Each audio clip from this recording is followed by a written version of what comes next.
Meninas, meninos, saudações! Vamos continuar com os nossos assuntos de agropecuária, agora caracterizando os sistemas agrícolas. Sistemas agrícolas, classificação e descrição. Até a aula da semana passada, nós identificamos o que são os sistemas agrícolas. Um resumo da aula da semana passada.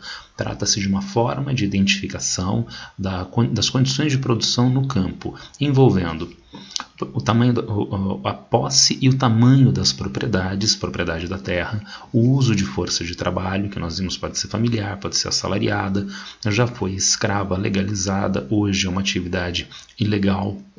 O mercado de trabalho acessado, que envolve uma determinada escala territorial, mercado local, regional, nacional, internacional, mundial, e a tecnologia aplicada, que grosso modo é tradicional ou envolvendo maior investimento de pesquisa e desenvolvimento. Então, quais são os sistemas agrícolas? Nós vamos averiguar a partir de agora os sistemas coletivistas, a chamada plantation, a agroindústria e a agricultura familiar. Vamos começar com o sistema coletivista. No sistema coletivista, a posse da terra, a propriedade da terra, é estatal ou coletiva. Nós temos o trabalho, a produção sendo partilhado. Então a terra pertence ao Estado, mas há uma coletividade que se apropria da terra, que produz na terra e partilha o trabalho, partilha os frutos da terra. Ou então, independentemente da propriedade ser estatal, nós vamos encontrar a propriedade coletiva. Então aquela coletividade é dona da terra, se apropriou legalmente do espaço e viabiliza a sua produção. Quais seriam então manifestações desse modelo coletivista? Nós encontraríamos estranhamente, vejamos, os kolkhozes e sovkhozes na União Soviética, as comunas populares na China, os irridos no México, faxinais no Brasil e kibbutz em Israel. Vejam que eu coloquei aqui para vocês sistemas extintos ou em decadência devido ao predomínio de formas sociais organizadas segundo a lógica individualista e competitiva de mercado. Então nós encontramos hoje um cenário neoliberal mundial que é evidentemente avesso a essas características da agricultura coletivista. No cenário neoliberal nós temos a valorização de um individualismo competitivista e não de uma ação coletiva, solidária, né, no caso para o uso da terra. E consequentemente que nós encontramos, já obviamente aqui, olha, kolkhozes e sovkhozes, eles existiam na União Soviética. Com o fim da União Soviética eles deixaram de existir. A China existe ainda hoje, diferentemente da União Soviética, mas as comunas populares é que não existem mais desde o início dos anos 1980. Os irridos são um esforço de reestruturação fundiária no México desde a década de 1930. Eles já tiveram um avanço mais significativo e ainda hoje são presentes na agropecuária mexicana, mas, como eu coloquei embaixo, fortemente decadentes frente a uma lógica individualista, competitivista de mercado. No Brasil, os faxinais são áreas do sul do Brasil que têm apropriação coletiva ligada normalmente à migração de poloneses. Envolve uma área central, circular, de apropriação efetivamente coletiva para a pastagem dos animais, né, para a criação de animais. Então, aves, porcos, né, bovinos ficam nesta área central, normalmente de mata nativa, né, e a partir dela se distribuem lotes, onde as famílias têm produção agrícola para o consumo próprio, para a comercialização. Agora, se vocês nunca ouviram falar de faxinais, é porque realmente eles estão em franca decadência no sul do país e alguns faxinais ainda são preservados no que diz respeito à utilização desse aspecto paisagístico, cultural, histórico para turismo na região e não para a produção agropecuária propriamente, tá certo? E finalmente os kibbutz de Israel. Esses talvez entre todos os que nós averiguamos sejam as manifestações de agricultura coletivista que têm a maior resistência, que ainda existem na atualidade. Mas não por um motivo ligado à agricultura em si, mas por um motivo de fundo geopolítico. São assentamentos coletivos, né, de produção agropecuária, né, ligados ao governo do Estado, ao governo de Israel. Agora, vejam, existem áreas litigiosas às cercanias do território israelense, e em especial hoje ainda a Cisjordânia. O governo de Israel utiliza esses kibbutz como um instrumento de adensamento adensamento de populações nestas regiões litigiosas, aumentando a população ligada a Israel, descaracterizando a área como palestina e recaracterizando a área como israelense. E, portanto, os kibbutz, eles não estão preservados em um esforço de produção agropecuária propriamente. Existe, obviamente, claro que tem produção agropecuária no kibbutz. Claro que essa produção agropecuária é importante do ponto de vista econômico, é importante do ponto de vista da alimentação, inclusive viabilizando a ideia de segurança de soberania alimentar para Israel, o que é geopoliticamente importante, mas não há que se perder de vista esta ideia de aumento de adensamento de população em áreas litigiosas, em áreas disputadas, né, e daí uma função do kibbutz que extrapola a ideia de produção agropecuária. Bem, e as plantations, não é? O sistema de plantation. O sistema de plantation tem raízes em Portugal no século XV, portanto, em contexto mercantilista. Nos lembrando da história, da economia, no mercantilismo, o homem mercantilista busca a aquisição massiva de uma determinada, a aquisição em grande quantidade de uma determinada mercadoria, com o menor custo possível de aquisição, uma mercadoria específica que vai ser levada para um mercado consumidor, obtendo então o maior lucro desta atividade comercial. Por exemplo, as especiarias, os temperos da Ásia, né? E com a tecnologia das grandes navegações é possível desde a Europa acessar essas regiões, adquirir essas mercadorias em grande quantidade, transportar ao mercado consumidor europeu e ter o maior lucro possível. A plantation vai se encaixar nas mesmas características e em um determinado contexto histórico do início de modernidade. Então não é uma atividade estritamente comercial, é uma atividade na agricultura, mas ela precisa cumprir essas funções de produção em grande quantidade e baixo custo de produção. Daí nós termos as características do sistema de plantation que vocês conhecem desde o ensino fundamental. Grande propriedade, que no Brasil do século XVI ao início do século XIX eram as sesmarias, não era apenas a denominação da grande propriedade, era um sistema de acesso à terra. E hoje nós chamaríamos vulgarmente de latifúndio. E para que grande propriedade? Para a produção em larga escala, tá certo? Monocultura, porque tem um produto que é demandado pelo mercado consumidor. Então não vão existir vários produtos na plantation, mas um produto que é esse produto específico do mercado. Por exemplo, as plantations brasileiras do século XVI, na verdade na América Portuguesa, que eram de produção de cana-de-açúcar para processamento, produção de açúcar para o mercado europeu. Então veja, mercado europeu, a produção não vai ficar restrita à própria região, a produção é para exportação. E se nós estamos no século XV, se nós estamos na América Portuguesa, então no século XVI, então não há muito maquinário para ser utilizado no campo. Não, a produção em grande quantidade, em grandes propriedades, vai usar força de trabalho abundantemente, uso massivo de trabalho. Esse trabalho tem que ser de baixa qualificação para que ele possa ser superexplorado.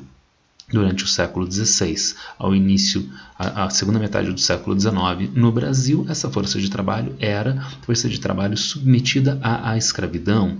A partir do final do século XIX, não, essa força de trabalho é trabalho assalariado, mas se envolve na mesma categorização de trabalho superexplorado, inclusive com um custo ao produtor rural ainda menor do que o custo que estava dado com o regime de trabalho escravo anterior. Tudo bem?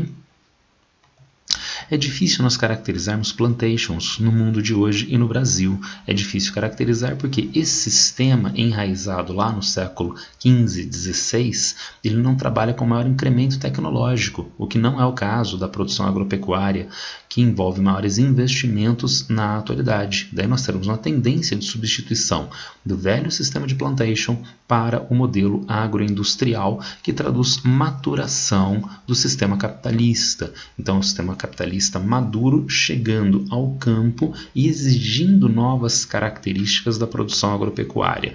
Entre outras, com o modelo agroindustrial tende a haver uma submissão do campo às demandas urbano-industriais organizadas pelo capital financeiro. Historicamente, nós encontramos um campo importante e uma cidade que é o seu apêndice, que é o seu desdobramento, né? Então, no campo são produzidos os víveres, os insumos fundamentais para a alimentação das pessoas na cidade. Então, o campo é importante, a cidade é o seu mero desdobramento. Com a maturação do capital, com o modelo agroindustrial, esta realidade é invertida e nós passamos a ter a cidade como importante e ela é que organiza a produção no campo. E como isso acontece?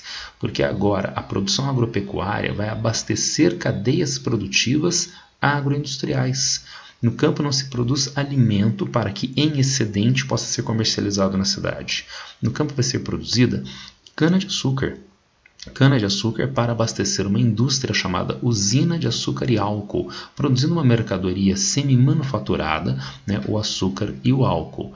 No campo vai ser produzido a laranja, vão ser pecuária bovina extensiva para corte. E para que isto? Para, se houver excedente, ser comercializado como alimento na cidade? Não. Para abastecimento de uma indústria como a Cutralha, Citrosuco, produtora de sucos de exportação, suco de laranja de exportação. Para abastecer a JBS, a BRF, a frigoríficos que trabalham também com mercadorias semi-manufaturadas, carnes processadas. Então agora quem organiza a produção é a cidade, o campo trabalha para este abastecimento específico exigido pela cidade. E notem ainda que para o campo viabilizar isto, ele entra numa competição. Se introduz uma maior competitividade no campo para abastecimento destas cadeias que são os melhores mercados consumidores.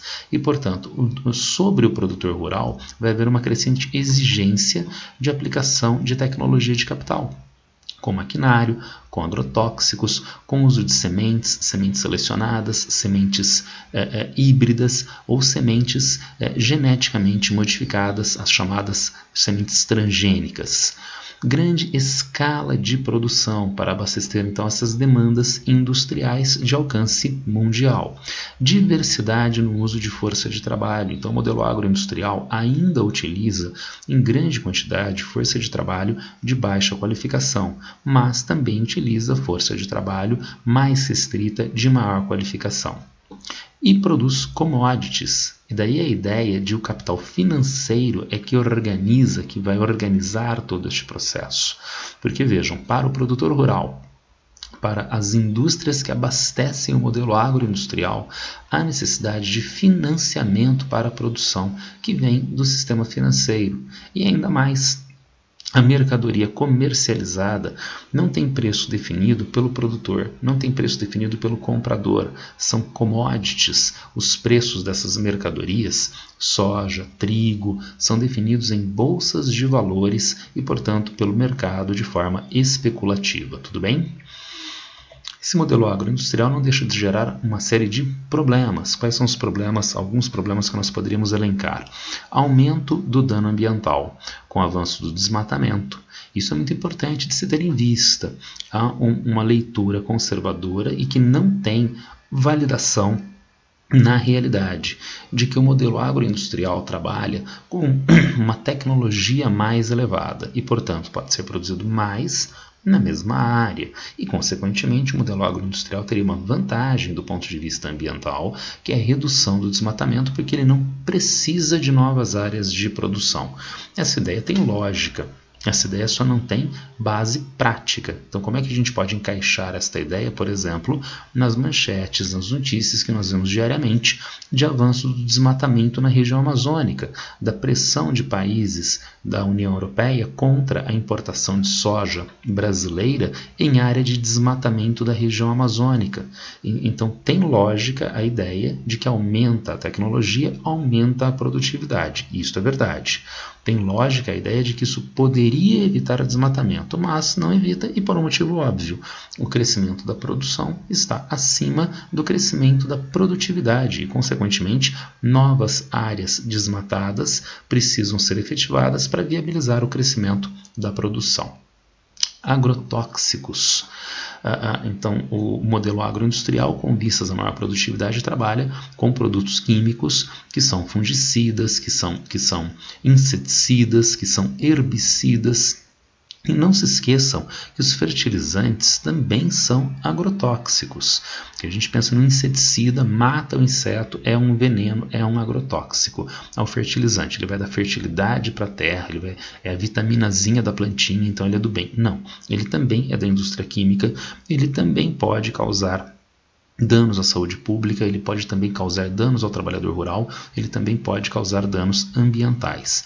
E é muito importante a gente ter em vista que esses agrotóxicos são mais intensamente utilizados junto com as sementes geneticamente modificadas. Isso é um outro erro frequente que é passado através do modelo agroindustrial. Que erro é este? Então, como nós temos sementes geneticamente modificadas, então a lavoura pode ser geneticamente adaptada e resistente a determinadas pragas e, portanto, dispensando o uso de fungicida para eliminar fungos, dispensando o uso de inseticidas, porque a lavoura seria resistente a determinados insetos. Isso é verdade? É. Então, diminui o uso de agrotóxicos? Não. Porque através dos organismos geneticamente modificados, principalmente no plantio de soja, de trigo, de arroz, há um uso muito maior de agrotóxico herbicida para controle de ervas invasoras. Está nascendo, está crescendo a safra de soja, só que junto com a soja cresce o mato, a vegetação nativa, que é chamada então de erva invasora. Só que se a soja é geneticamente modificada, você não precisa de técnicas mecânicas para eliminar as ervas invasoras, não precisa de trabalhador rural, de trator. Passa de novo o herbicida mata a erva invasora, o mato, mas não mata a soja, que é adaptada, que é geneticamente adaptada àquele herbicida. Então vejam, há um aumento do uso de herbicida agrotóxico no manejo das chamadas ervas invasoras. Diminui um pouquinho o uso de inseticida, de fungicida e aumenta enormemente o uso de herbicida nesse controle de ervas invasoras, aumenta o uso de agrotóxico. Trabalho. Permanência do trabalho superexplorado. Por exemplo, na produção de cana em Minas Gerais, Mato Grosso do Sul, a produção de cana-de-açúcar no Paraná, essa produção não é mecanizada e, consequentemente, precisa de dezenas de milhares de trabalhadores, principalmente no corte manual da cana. Agora, quando a agroindústria é mecanizada, se desdobra neste outro problema. Nós temos então desemprego no campo ligado a um modelo que inibe a empregabilidade com o avanço de maquinário. Produção de commodities, causa dos atuais problemas de fome e má alimentação. Então, o modelo agroindustrial não consegue produzir alimentos para abastecer as pessoas. Isso também é muito importante de ser averiguado, porque o modelo agroindustrial não produz alimentos. Ele produz mercadorias agrícolas. Pensando do ponto de vista do direito, alimento é um direito humano. Alimento é um direito fundamental previsto no artigo 6º da nossa Constituição. Agora, um direito é intrínseco à pessoa. Ele não está dado mediante a renda da pessoa. Eu tenho direito a um smartphone? Eu tenho direito a um automóvel? Não. Esses objetos são mercadorias. Eu só vou acessar se eu pagar. Eu tenho que pagar o meu voto? Não, eu não tenho que pagar o meu voto. É um direito que eu tenho votar. E a Constituição prevê que o alimento também é um direito das pessoas. Agora, o modelo agroindustrial fornece produtos desde o campo na lógica do direito de acesso do cidadão, da pessoa? Não. Esses produtos são mercadorias, são commodities. Você acessa se você pagar. Então, nós temos milho no campo que vira salgadinho de milho da Elma Chips. Você pode comer o salgadinho de milho? Pode. É um direito seu? Não. Se você paga, você come. Se você não tem dinheiro para pagar, você não vai comer, tá legal? Mas não é alimento por ainda mais uma coisa. São mercadorias alimentares de baixo valor nutricional, em especial chamados ultraprocessados. Vejam de novo o salgadinho de milho. Vejam, por exemplo, uma salsicha da Sadia, da Perdigão. Qual é o valor nutricional desses supostos alimentos? Eles praticamente não têm, e ainda vamos piorar a situação. Eles não apenas não têm, como eles reconhecidamente causam inúmeros males à saúde. Então são produtos que não nos alimentam, são produtos que causam mal às pessoas e, portanto, eu não posso chamar esses produtos de alimentos, mas são mercadorias. É muito gostoso comer um cachorro quente. Então as pessoas se viciam, não é? E passam a se alimentar frequentemente dessa maneira. Então vejam vocês, o agronegócio acaba não produzindo alimentos e gerando fome a quem não tem renda. E ainda vamos piorar a situação.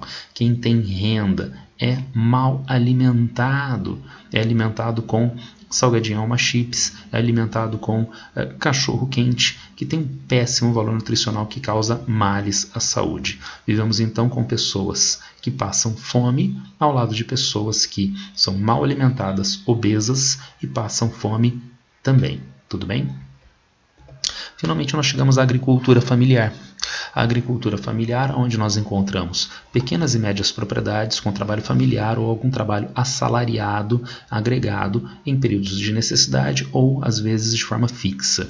Diversidade de técnicas, tanto nós encontramos na agricultura familiar técnicas mais avançadas ligadas ao desenvolvimento científico e tecnológico, como técnicas tradicionais.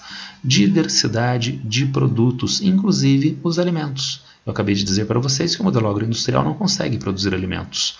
Então, de onde vem o nosso café da manhã, o nosso almoço e a nossa janta? Vem da agricultura familiar brasileira, vem da agricultura familiar mundial.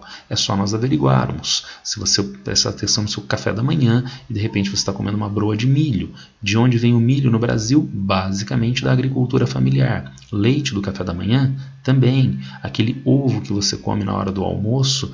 Também, a avicultura é basicamente agricultura familiar no Brasil, né? Aquele ovo que você colocou na farofa, tá certo? Mandioca é basicamente agricultura familiar também aqui no Brasil. Então, nosso café da manhã, o nosso almoço, a nossa janta são garantidos por esta agricultura familiar, tá certo? De onde já vem aquela ideia. Mas será que a agricultura familiar em pequenas propriedades, com trabalho familiar, poderia substituir a agricultura, né, moderna do modelo agroindustrial? A resposta é sim, a resposta é não. Obviamente, a agricultura familiar não tem capacidade de produção de cana-de-açúcar para abastecimento da frota de veículos que usa etanol. Então, isso a agricultura familiar não conseguiria fazer.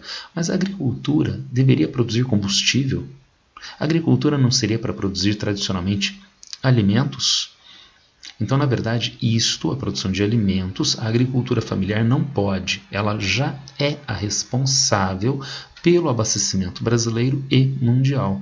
Então, pensar na agricultura familiar produzindo como modelo agroindustrial, não, isso seria uma sandice. Mas produzindo alimentos, sim, já é ela que garante a nossa alimentação. Temos outras manifestações da agricultura familiar, como, por exemplo, a agricultura de coivara ou itinerante.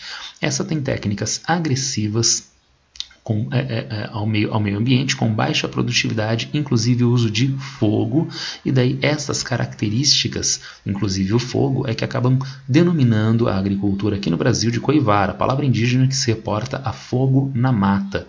Então são técnicas arcaicas, né? São técnicas de baixa produtividade, como por exemplo fogo para a limpeza do terreno para o plantio. E dadas essas técnicas de baixa produtividade, é que essa agricultura acaba sendo itinerante, porque a região cai em produtividade de tal forma que inviabiliza a continuidade do uso da área para a atividade econômica. Então quem estava praticando esta agricultura na região a abandona e implanta o processo em outra região, havendo então permanente mobilidade no espaço. É uma agricultura em constante, são pessoas em constante mobilidade espacial. A agricultura de jardinagem, que acontece tipicamente no sul e sudeste da Ásia. Se a área for montanhosa, esta agricultura se vale da técnica de terraceamento. Então nós temos uma montanha, né, com uma declividade mais acentuada, o plantio faria com que houvesse aumento do processo erosivo, inviabilizando a agricultura. Mas se forem produzidos patamares horizontais, se horizontalizar artificialmente a encosta, nestes patamares é possível viabilizar o plantio numa técnica que nós chamaríamos de terraceamento. Essa agricultura de jardinagem, que é de caráter pré-moderno, usa intensivamente força de trabalho com baixa mecanização. Claro que a produtividade da jardinagem é menor do que a produtividade, por exemplo, do modelo agroindustrial, mas como as populações do sul e sudeste da Ásia sobreviveram durante séculos antes da modernidade? Ora, com a produção agrícola da agricultura de jardinagem. Trata-se, portanto, de um conjunto de técnicas que é bastante adequada ao meio ambiente da região, que são técnicas bastante adequadas, historicamente, às demandas alimentares dessas populações. Tudo bem? Bem, era isso que eu tinha para passar para vocês hoje acerca dos sistemas agrícolas. Se alguém ainda tiver algum problema, alguma dúvida, por favor, entre em contato comigo através das redes sociais. Abraço para todo mundo e boa sorte!